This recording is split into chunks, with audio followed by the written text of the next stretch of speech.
Good afternoon, Space Coast. I'm Rob Landers, and today we are going to be talking about all things food and dining, or at least coming to or changes in the food and dining scene here in Brevard County. I'd like to welcome everybody who's tuning in with us on Facebook, on our website, on YouTube, and for the first time ever, our friends and group members in our 321 Flavor Where Brevard Eats Facebook group. Joining me today, because I could have no other guests to help me lead this conversation in Brevard County, is Florida Today food and dining editor, Suzy Fleming Leonard. Suzy, welcome to the broadcast. Yay, I'm so excited. So Suzy and I, for those of you who don't know, used to do Facebook Lives weekly when Facebook Live first came out, and we have been talking in recent months about finding opportunities to get together and do this again. So Suzy, I'm glad this worked out. There are all kinds of fun things that we have on our agenda to talk about today. But the number one thing, and it's our thumbnail photo for the chat, is the possibility of a new restaurant in Palm Bay, but not new to Brevard County. You want to talk about that a little bit?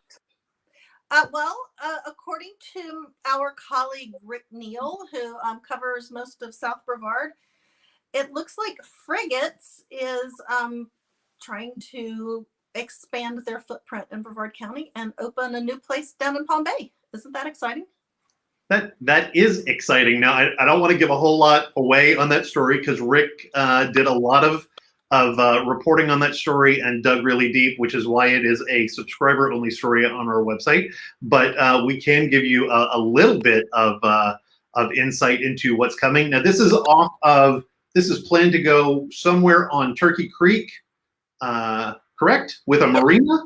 Yes, near Turkey Creek, and it's not a done deal. So it's not a for sure thing, but they have signed a letter of intent, and they're looking. I think it's an old building that hasn't had a lot of use in recent years, and there's some boat slips there. So it could be a really cool option for people down in South Brevard. I love the outdoor area at Frigates. It's just such a nice place to just go and sit and look at the water and enjoy an afternoon. It's not a place where you want to just go and grab a quick lunch because it's just so pretty and so nice to sit and look at the water. So that's for people who are not familiar with the current location of the Frigates location in Melbourne. That's on US 1, right on the Ogallie River, correct? Yes, and it was a restaurant that used to be, I think it was called the Ogallie Crab Shack. Okay, but old school Brevard County residents know that place from its origins as a Burger King, and I know this because I have a friend whose first job was at that Burger King. But the Frigates, the folks who own Frigates, and their original restaurant is in South Florida, but they just did, you don't even recognize how beautiful that place is compared to the old Burger King building that, and I liked that crab place. I used to go, you could get some really good crab legs there, but you get the full boil, which wasn't that expensive, but I mean it was mounds of food back when it was the Ogallie Crab House. It was not a pretty place to go hang out. You went there for the food alone. You definitely did not go for the ambiance. So. Correct. And you're absolutely right. There was not a whole lot of changes to that building when it was a Ogallie Crab House. Frigates really went in and kind of reinvented the entire site with their outdoor dining experience. And okay, so you have a story coming this week about cocktails? I do. It's going to be in the Sunday style section. I think it will go online for subscribers only either tomorrow morning, or we may wait until Monday. We may let the print subscribers get it first. But and this is where, feel sorry for me because it's just not easy being me. I went up and down Brevard County from Melbourne to Titusville and tasted cocktails to see if I could find some of the best craft cocktails in Brevard County.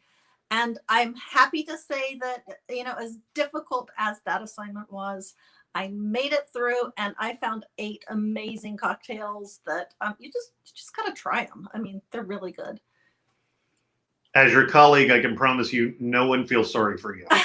even Mara, our executive editor, she read that story and she was like, "You have a really tough job." And Yeah, we've all said for a very long time, man, Suzy's got the toughest gig ever. Well, and I told Mara, I said, I do have a tough job, and I have the best boss ever for letting me do that job. Speaking of bosses and working and jobs, you've got another story coming too on the difficulty for Brevard County restaurants right now. What's going on in the hiring for them? Well, there's a lot of talk about unemployment and job loss and all the things that have happened because of the pandemic. And the hospitality industry and the tourism industry were both hit so hard by this because nobody's traveling, especially early on. People weren't eating out. The restaurants were closed, and then when they were able to reopen, people were really hesitant to go out. Our restaurants have been recovering pretty nicely. We've had several new places that have been opening, and but one of the major issues that they're dealing with right now is they can't find qualified people to come and work there. It's pretty critical. I've talked with one restaurant manager who she started a Facebook group just to let restaurant owners post job postings, so they can hopefully find people to come and work there. Well, and we've actually done that in 321 Flavor as well, where we've allowed restaurant owners to come in and say, hey, if you're hiring, post your job here. Because we, in that group, for those of you that are not familiar, 321 Flavor, where Brevard Eats, is a food and dining group that Suzy and I and our colleague Lynn Dowling administer. It is a fun group. It gets challenging sometimes. Our members keep us on our toes, but we do have a lot of food industry people in that group. So if you want to, if you're not a member of that group, because we are broadcasting live there, but if you're not a member of that group, please check it out. We do have a lot of food industry people in there, which we really appreciate because they give us a lot of insight into what's happening in the food and dining industry in Brevard County. And we have actually created posts in that group as well to look for them to look for employees to bring in. It's crazy to me because I'm friends with a couple local chefs, and I keep seeing one of them in particular moving from place to place to place. And I know that that's happened with a couple of our friends that we both have in common, where there's a lot of bouncing around. So what besides a Facebook group, what are restaurant owners and chefs doing to try and, are they offering incentives or, other than? Honestly, they're just kind of hoping that the people who schedule interviews actually show up. The Brevard Jobs Network, which is another Facebook group, I've seen several posts in there as well where people have posted jobs and there seems to be a lot of interest, and then people just don't show up, or they want only these hours during the week, which are ridiculous for restaurant industry, or they don't have reliable transportation to get to the job. Well, okay. So what do restaurant owners do? Well, right now they're struggling, and that's that's one of the things we just have to. If you're a diner, just gotta be patient with some of these restaurants. They've been through a really tough few months. I mean, we all have. Don't mean we should cut people slack because we're all dealing with the same pandemic. But we see posts in the group where people are saying they're empty tables and they still wouldn't seat me. Why didn't they just call in more staff? Well, sometimes they don't have more staff to call in. So it's an ongoing problem there, and it's always been a problem in the restaurant industry. Restaurants had trouble finding qualified staff long before the pandemic started, but this has just made things a little bit worse. So if you do want to work in a restaurant, you could pretty much have your pick right now. So we've been talking about the 321 flavor group quite a bit, and there is a question that keeps coming up over and over and over again in the group, to the point that when someone asks now, we have a standard answer that we just post it and we turn commenting off before the rumors start flying. So Suzy, can you give everyone please an update on what is happening with Meg O'Malley's in downtown Melbourne? Well, it has been a couple of months since I have talked with the owner of with one of the owners of Meg O'Malley's. I did talk with Rick Neal, our colleague who wrote the Frigates story. I talked with him earlier this week. So he lives in downtown Melbourne, and he has talked with the owners also. I mean, basically, they're doing that. That's a restaurant and bar that's been open for 20 years. So it's gotten dated. They've needed to do some upgrades. They needed to do some kitchen upgrades. And from what I've been told, when you go in, you're probably not going to notice that big of a difference to the guest areas, but they've had to do some pretty major, extensive upgrades to the kitchen. And having the hotel that's being built right there in the parking lot has not helped their situation. They had some flooding issues on their patio and just things like that. So it has been kind of a long haul for them. And they are going to be hosting their St. Patrick's Day events this year. Those have already been scheduled. There's going to be a street party the weekend before St. Patrick's Day and a parade, I think. Yes, a parade the weekend after. I do not think Meg O'Malley's is going to be able to be open quite yet. I think now what I've heard is they are targeting the first part of April, but they are coming back. People keep saying, oh, I hear they're closed. COVID closed them down completely. No, they're not closed. They're coming back. It's just they want to do it right, and they want to have everything finished before they open back up and let guests in again. As someone who is remodeling his kitchen right now, I can tell you, you don't want to invite people into your home in the middle of your remodel, because it's gross. I told you about the remodel to my kitchen. I am married to, my husband is a planner. That's his job. He's a planner. He does it. He does it as a profession.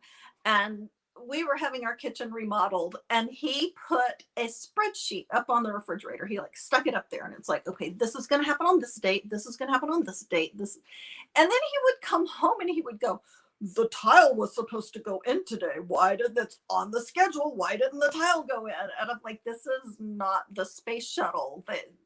The kitchen contractors don't pay attention to your schedule. They give you an estimate. And so, yeah. I feel your pain, Rob, and I feel the pain of anyone who's trying to remodel a kitchen. The result is amazing. It's only, I've never had children, but you know how they say after childbirth, during childbirth, you say you'll never do it again. But then when childbirth is over, you have this baby and you love it. I kind of feel like a kitchen is like that. Yeah. When you're in the middle of it, you're like, I will never do this again. And then you have your beautiful kitchen and you're so happy that you did. Yeah. I can already tell you that there are already plans to renovate a bathroom once the kitchen is done. Oh, good luck. Well, the bathroom's not quite as hard as if you have two bathrooms. I mean, you only have one kitchen. Correct. Yeah. And so, well, and on that note, I mean, I can understand why Meg O'Malley's is pushing back to make sure that everything is right. Exactly. But that is also why, and I know you can understand this, why it's very easy for those rumors to start flying, and why I'm glad that, when someone asks, we're very intuitive about those posts and shut them down very quickly, so that the rumors don't start flying, because as we have learned, misinformation travels very, very fast. Exactly. We actually have a question from a Facebook user, and I apologize because that's all I can see is Facebook user. What is the most exciting restaurant trend you see coming for the Space Coast? The most exciting restaurant trend. For the I used to kind of be able to identify trends. There were for a while there we were going to all the open kitchens, and I there is a trend right now to restaurants having higher end cocktails, which is exciting to me. We used to be Crush 11, and I mean you could get a nice cocktail, but at other places, but I do see more cocktail centric places opening. Um, there's a new place in Cocoa Beach that just opened. It's called the Cocoa Beach Fish Camp, Cocoa Beach Fish Camp. And I haven't eaten there yet, so I will go ahead and say that. But I went in there and I had this goofy grin on my face the whole time I was there. I could not stop grinning because they have just done it. I talked with one of the owners and he said that he went to every thrift store and roadside stand and he just picked up stuff, and you just walk in and there's an airboat and I mean just every kind of kitschy Florida, old Florida. I mean it's hilarious, and it just makes you feel good. So I like that trend. I like the trend toward having fun at dinner. I think we're all going to want that Yes. when some form of normal returns. Hopefully by the end of the year. Yeah, I think that's going to be the trend, and I think that's going to be the trend across entertainment in general. When very involved in the theater community, and when 9/11 happened, Broadway, you saw a lot of revivals of just fun shows. So I think people are going to want just that fun. Let me forget about everything else that's going on in my life. Let me forget about the drama. Let me try and forget about, being stuck, isolated in my house for long periods of time. In our case, let me forget about the fact that I haven't been able to sit in a room with my colleagues for almost a year. Exactly. Because as everyone can see, I'm in the office. Suzy is working remotely. I am the only one in the office. So I think that is a huge trend that is coming, because I think people are just going to want to have fun and kind of escape every day. Well, exactly. And I will always love going to one of the higher end restaurants and having just a nice meal where, like at Cafe Margot or Crush 11 or Ember and Oak, these places where you go in and they just absolutely spoil you. Scott's on Fifth is another, you just feel like you're being pampered. And you feel like you're a rock star because they just take such good care of you. But I also just love going to a place where I can wear my jeans shorts and a t-shirt and put my hair up in a ponytail and just go and laugh. You don't have to worry about how loud you're being and how much fun you're having. It's just so I think we're all receiving. You're what? That's Murdoch's. That is Murdoch's. That is definitely Murdoch's. Okay, so we've got a couple other places on our list. Let's talk about is it Fiesta? Fiesta Bar and Grill, it's a new place. It's a Mexican restaurant. Well, it's a Mexican Caribbean fusion kind of restaurant in downtown Melbourne. It's right next to Mengetsu. What used to be there? Oh, the Executive Cigar Bar used to be there. Oh, okay. So I went and interviewed the owners of that place earlier this week. And it's another place that you go in and it makes you smile. Again, haven't tried the food because I try to go in when the owners aren't busy and I can, have time to talk to me.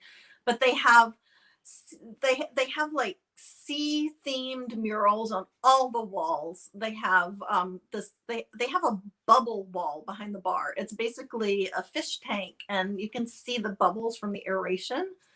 And they have jellyfish light fixtures hanging from the ceiling. And you can buy a souvenir cup, and the souvenir cups have shark heads on them. There's one with a shark, there's one with a dolphin, there's one with a sea turtle.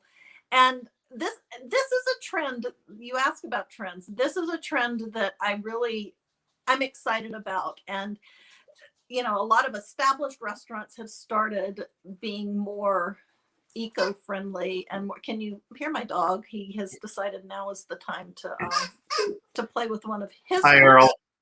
Hi, Earl. Yeah, he's playing with his light up duck.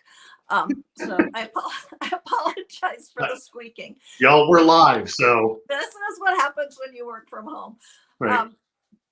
But a lot of restaurants in the area have started doing things like using the biodegradable straws, or not offering straws unless people ask for them, using fewer napkins, things like that. Well, this restaurant, Fiesta Bar and Grill in downtown Melbourne, they are opening up with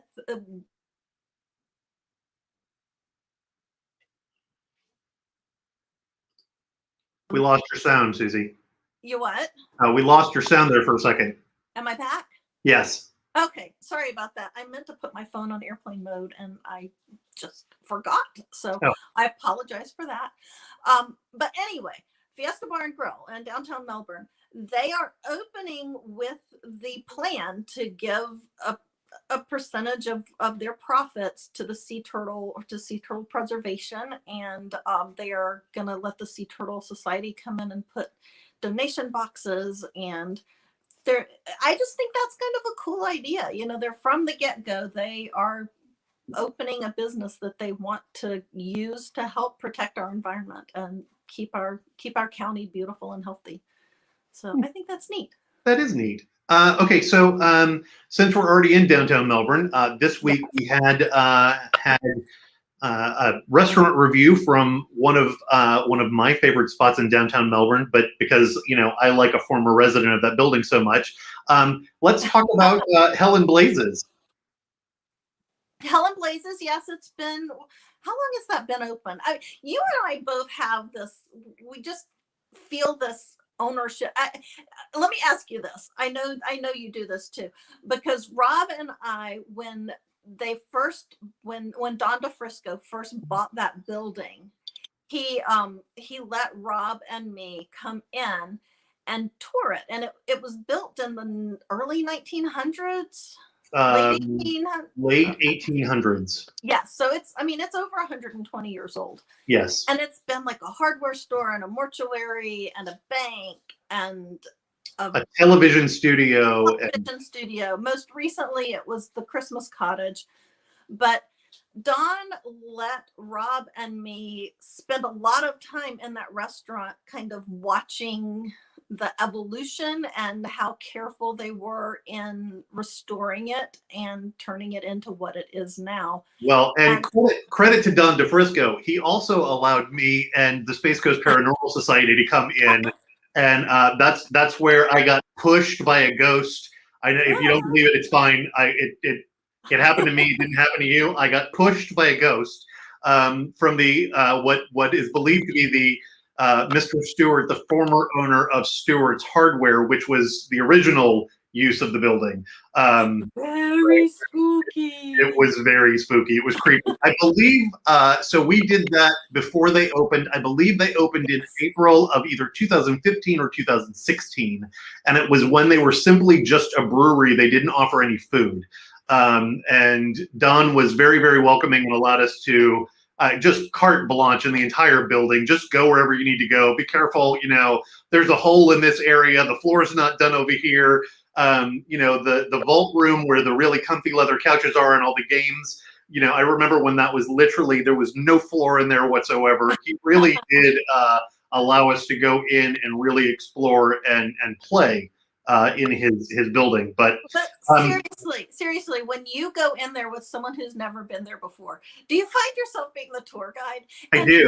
I do, especially when you walk down. So they have a game room on the east side of the building, and when you're walking back to the game room past the bathrooms, there's all of these sketches on the wall of all these dry erase boards of what the building used to be. And it was like, yes, and when it was in a mortuary in the 1950s, there was a plane crash in Southwest Palm Bay or Southwest Brevard on a plane that was going from New York to Miami and then going to Puerto Rico, and they brought the deceased to what is now Helen Blazes because it was the mortuary at the time. Yeah, like I could go on and talk about all of these things because and the yardstick, the yardstick that has the telephone number 1. Yes, That's because it was the number first one. phone, and it was the first phone in Melbourne. Yes, Yeah. I mean, and the thing is that when Don was setting that place up, he got you excited about the history because he was so excited about the history. So, Exactly. but let's talk about their food. I haven't had their food yet. The Let's food. talk about their food. Well, Lynn Dowling, our restaurant critic, went. I'm not sure when she went because she kind of goes on the sly. Look, Suzy, they love us. Do they? They do. Aw. Thank you. But Lynn went and tried the food, and she was very impressed. She thought it was really good. I think she had pulled pork. They had the meat and cheese tray. They had one other thing. I can't remember what the other thing was that they had, but I will tell you the thing that I had last time I was there, and it's relatively new to the menu.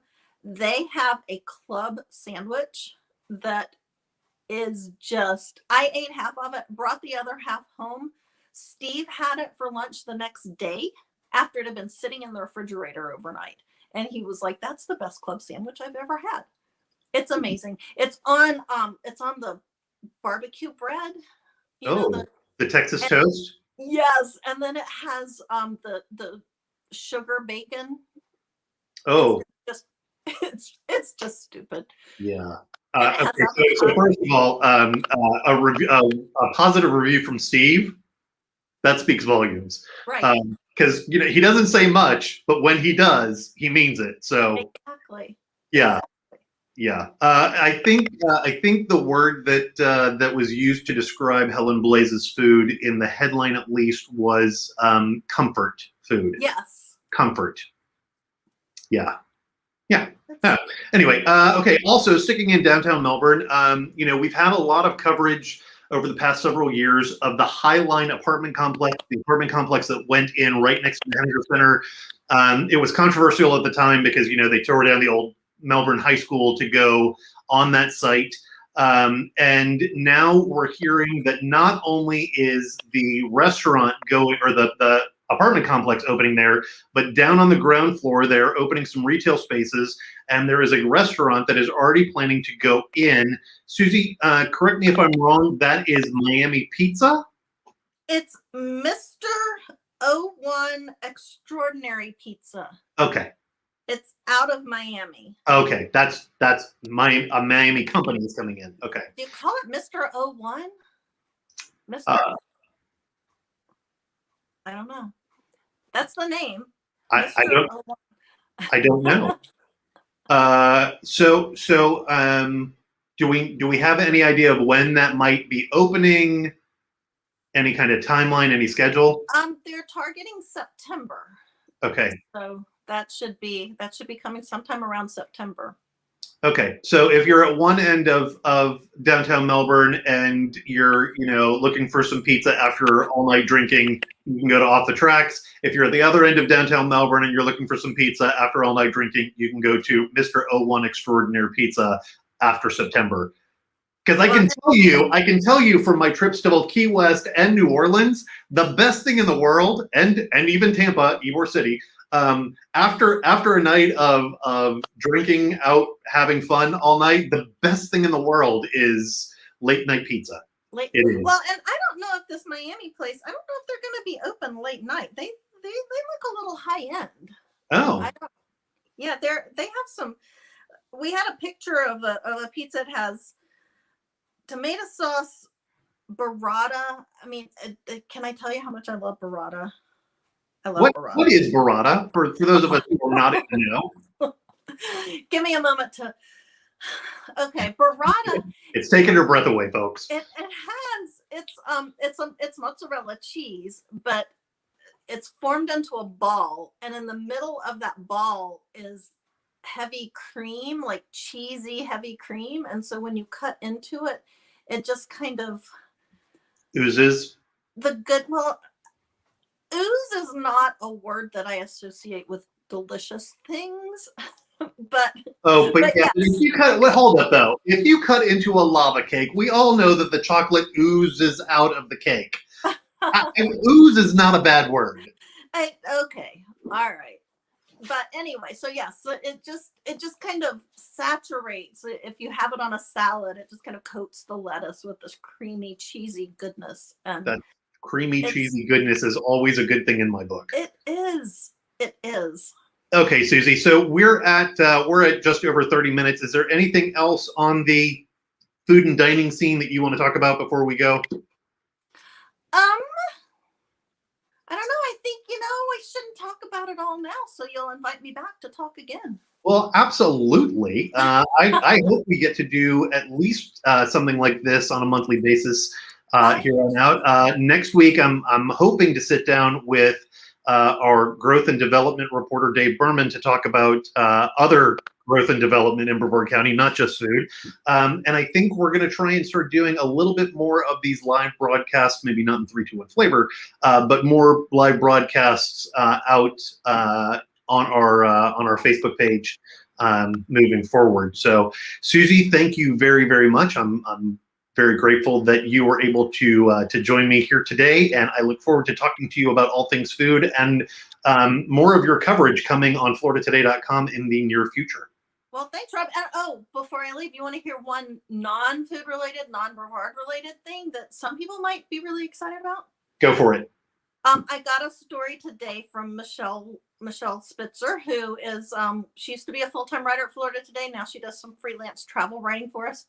Peppa Pig theme park is opening in 2022. Where? Legoland. Peppa Pig theme park. Next to Legoland? Yes. Okay. So I have a feeling that our Boiled Down Brevard columnist, former Boiled Down Brevard columnist Jessica Saggio, will be making a trip down to go to the Peppa Pig theme park, because I know that her girls love them some Peppa Pig. It's just fun to say, Peppa Pig. Everyone say it together, Peppa Pig.